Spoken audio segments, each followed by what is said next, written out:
Thank you, Mr. Majority Leader. Thank you, Mr. President. Mr. President, we'd like to recognize a distinguished colleague from San Juan, Senator Jingoy Estrada, to take the privilege hour. Senator Jingo Estrada is recognized. It is just a manifestation, Mr. President. I am not availing of the privilege hour.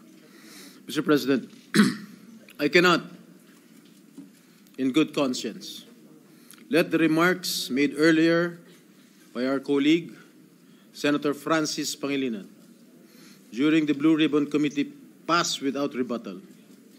His comments, while not naming us directly, were laced with insinuations, clearly aimed at me and former Senator Bong Revilla and the legal ordeals I have already faced.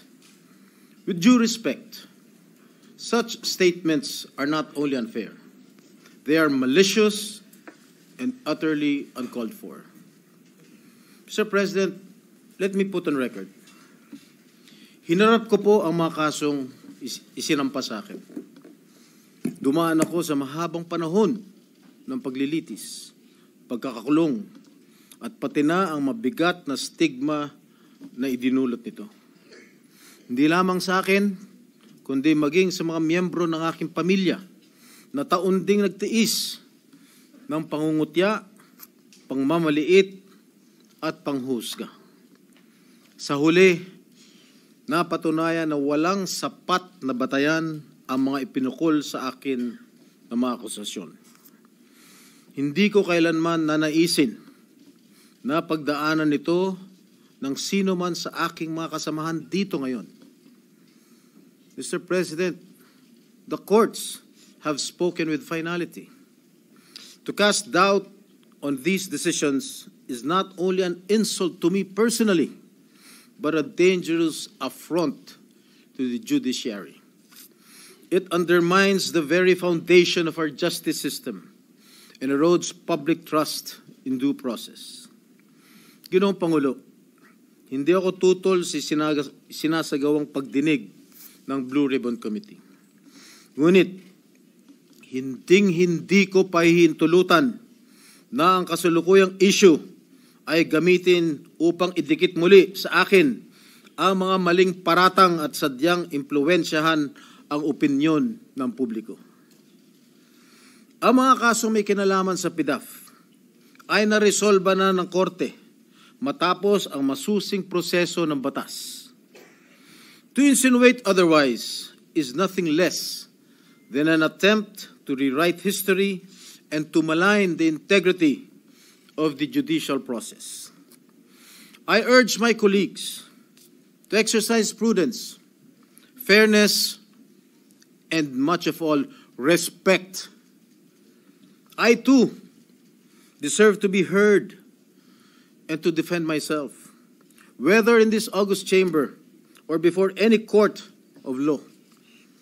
I am more than ready to dismantle the baseless lies being peddled in the Blue Ribbon Committee, come hell or high water. And I will not allow discredited narratives to be weaponized for political grandstanding. I will not allow my honor, hard-earned and vindicated by the courts, to be sullied by careless remarks.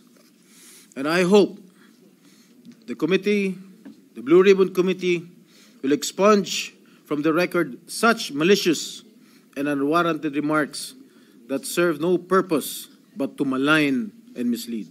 Thank you, Mr. President. Thank you, Senator Serrano. Majority Leader. Senator Francis Pangilinan is recognized. Thank you, Mr. President.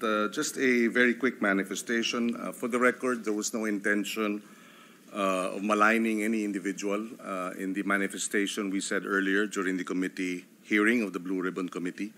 Wala pong personalan, gaya ng nabanggit ng butihing senador, wala po tayong pinangalanan. Humihingi tayo ng unawa dahil bago pa nung hearing na yon, tayo po ay humurap sa judiciary at doon din na tinalakay at pinag-usapan ang problema ng conviction rates, particular ng Sandigan Bayan. 47% ang conviction rates ng Sandigan Bayan. Ibig sabihin, sa bawat dalawang kaso, isa absuelto. That was the context, Mr. President, of our manifestation earlier. There was no intention of maligning any senator with that manifestation. For the record, Mr. President, and again, humihingi tayo ng unawa kay Senator Jinggoy Estrada, wala pong personalan yung ating earlier manifestation. I hope he will understand. Thank you, Senator Francis Pangilinan. Mr. President, yes, if I you may may. respond. Ang sabi po ni Senator Pangilinan, wala ho siyang binanggit na pangalan. Pero napaka-obvious naman po ang kanyang sinabi kanina dun sa Blue Ribbon Committee. Ang sabi niya, if I may quote, well, if I may, kumari ko siguro ikomento, siguro kung yung Napoles cases inauwi doon, halip na absuelto, kulong. Baka hindi na nangyari itong mas malaking kurakot. Those were the words of Senator Kiko Pangilinan. Sino ba ang pinatatamaan niya? Sino ba ang pinatatamaan mo? Di ba? It's very obvious that I was being alluded to. Remember, Mr. Senator Pangilinan, that I was acquitted by the court. Are you questioning the decision of the court acquitting this representation? You're a lawyer. I'm not. You shouldn't be talking that way. You are undermining the judicial process in our country. You being a member of the bar. Thank you, Mr. President. May I ask a minute for suspension? Majority Leader. May I ask, how very Session is maybe- suspended. Yes, ma'am.